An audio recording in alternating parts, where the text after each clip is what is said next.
क्या हाल चाल है। आज हम मैथ को मैस कर देंगे और मैं बताऊं तो मेरा नाम जाहिद है और मैं मैथ आपको पढ़ाऊंगा, ठीक है। और मैथ को हम ऐसा इतना आसान बना देंगे कि आपके नंबर एक भी नहीं कट पाएंगे। ऊपर से ऐसा बनाऊंगा कि यानी अरे अपनी की बात कर लो। चलो स्टार्ट करते हैं। इसके बाद हमारा होगा बेसिक मैथ का लेक्चर 1, ठीक है।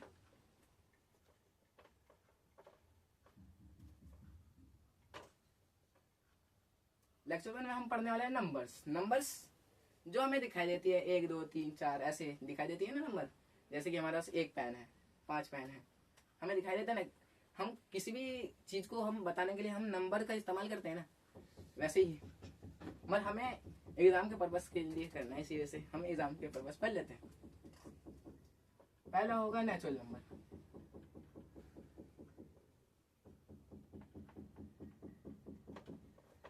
ये होती है एक से शुरू। एक से मतलब हमें दिखाई देती है असलियत में। एक तो दिखाई देता है, 4 दिखाई देता है, 5 दिखाई देता है। ये आगे कंटिन्यू होगा, 5 6 7 8 आगे कंटिन्यू होता जाएगा, यानी ये अनंत तक जाता है, ठीक है। और इसे बोलते हैं हिंदी में प्राकृतिक संख्या।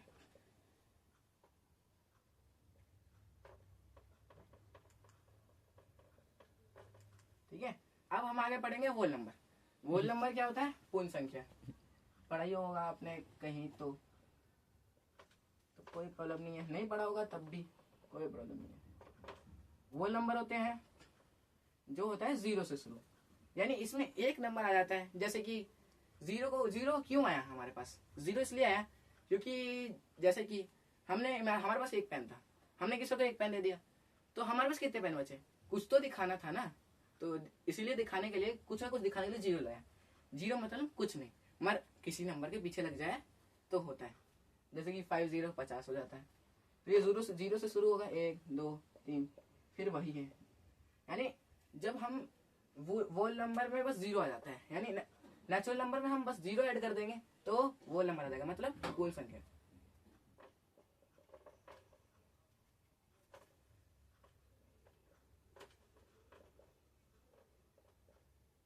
इसके बाद आता है इंटीजर। इंटीजर को बोलते हैं हिंदी में पूर्णांक। इसमें लोन वोन के बारे में हम बता सकते हैं। जैसे कि इंटीजर पहले लिख देता हूँ, कोई 0 1 2, वही वो पूर्ण संख्या। और हिंदी में क्या होता है? -1 -2 -3। ये माइनस कहाँ से आ गया, ये तुम सोचोगे। माइनस मतलब जैसे कि हमने 500 रुपये दिया, किसी को 500 रुपये दिया, और हम सोच रहे हैं कि हमारे पास तो 500 रुपये है ही नहीं, और हम प्लस में 500 लिखेंगे उसके नाम पे, तो यानी हम उसे उल्टा 500 रुपये देंगे, या ऐसे ही कुछ, यानी खराब हो जाएगा इस तरीके से बैंक का सिस्टम। तो हम इसी वजह से हम क्या करेंगे कि हमने किसी को लोन दिया है तो उसका बैलेंस हम लिखेंगे माइनस का 500, इसलिए माइनस लाया गया। इसलिए ये माइनस में भी इन्फिनिटी जाता है और प्लस के भी इन्फिनिटी में जाता है। इन्फिनिटी मतलब अनंत, इसे हिंदी में बोलते हैं पूर्णांक।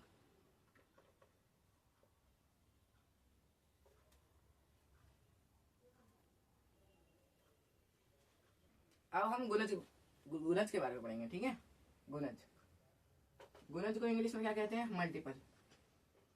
तो बोल रहे हो मल्टीपल, हम तो मल्टीप्लाई सुन रहे हैं, एक तरीके से वही मान लो, मगर उतना भी नहीं है। जैसे कि एक नंबर चुन लेते हैं, जैसे कि 4 4 4 8 12 16। तुम देख रहे हो ये तो टेबल ही हो गया। ये टेबल नहीं, यानी टेबल ही मान लो, मगर ये 10 तक टेबल होती है खाली, मगर ये अनंत तक जाती है इसकी टेबल। जैसे कि देखो ये अनंत तक जाती है। कैसे? तुम बोल रहे हो देखो 4 गुना 1 करते हैं तो 4 आता है, तो हम ना ये टेबल ना 4 गुना 2 करते हैं 8 आता है, 4 गुना 3 करते हैं 12 आता है, वैसे 4 गुना 4 करते हैं 16 आता है। वैसे ये बढ़ता जाता है, बढ़ता जाता है, बढ़ता जाता है, और ये बढ़ता जाता है। मतलब ये नहीं बढ़ता, ये तो 4 ही रहेगा, मगर ये बढ़ता जाता है यानी अनंत तक। यानी ये तो इसकी गिनती बढ़ती जाएगी, समझ लो। प्राकृतिक संख्या ही मान लो, मल्टीप्लाई मतलब 10 के बाद भी होता है ये, यानी अनंत तक होता है इसका टेबल। अब हम पढ़ेंगे गुणनखंड। इसे मिटा देता हूँ, कोई इतना काम की नहीं है। अब पढ़ेंगे गुणनखंड।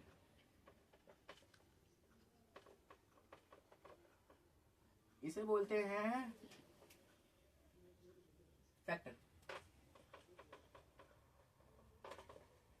फैक्टर जैसे देखो जैसे 16 है, 16 का क्या फैक्टर हो सकता है? 16 ऐसे एक नंबर है, तो बोला फैक्टर। फैक्टर मतलब किसी चीज को तोड़ना, यानी यानी नंबर्स में तोड़ना। जैसे कि जैसे नंबर देखो, यानी किसी से भाग हो सकता है, किसी से डिवाइड हो सकता है। जैसे कि ये 1 से डिवाइड हो सकता है 16 के टेबल में, यानी 1 के टेबल में 16 तो आएगा ही ना, 1 गुना 16। फिर 2 से, 2 8 16। फिर 3 से तो नहीं हो सकता क्योंकि 3 के पहाड़े में 16 नहीं आता।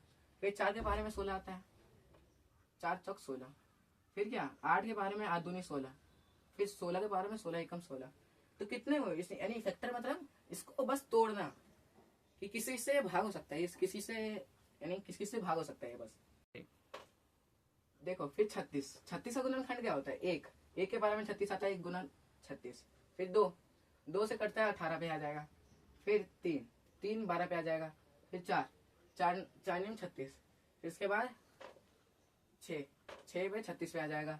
फिर इसके बाद 7 से नहीं कटेगा, ये 8 से भी नहीं कटेगा। फिर 9 से कटेगा, 9 चौक 36। फिर इसके बाद क्या आएगा? इसके बाद 12, 12 से कट जाएगा। फिर इसके बाद 18 से कट जाएगा, ठीक है। फिर इसके बाद खुद 36 हो गया। इतने सारे, यानी जितना हम तोड़ सकते हैं, यानी इसके किस किस टेबल में आता है गुणनखंड होता है, ठीक है। और आज की क्लास में यहीं पर एंड करता हूँ, क्योंकि इतना ही, यानी इतना ही पढ़ लो तो बड़ी बात हो जाएगी। और कल वो बताऊंगा, यानी होमवर्क यानी होमवर्क दे देता हूँ। वो होमवर्क आ जाएगा तुम्हारे, यानी डिस्क्रिप्शन में जाना और वहाँ पर ना PDF मिल जाएगा तुम्हें, ठीक है। एक वहाँ पर मैं एक होमवर्क डाले रहूँगा, वो तुम कर लेना। और मैं एक टेलीग्राम भी बना रहा हूँ, उसमें तुम भेज देना उसे, ठीक है, करके।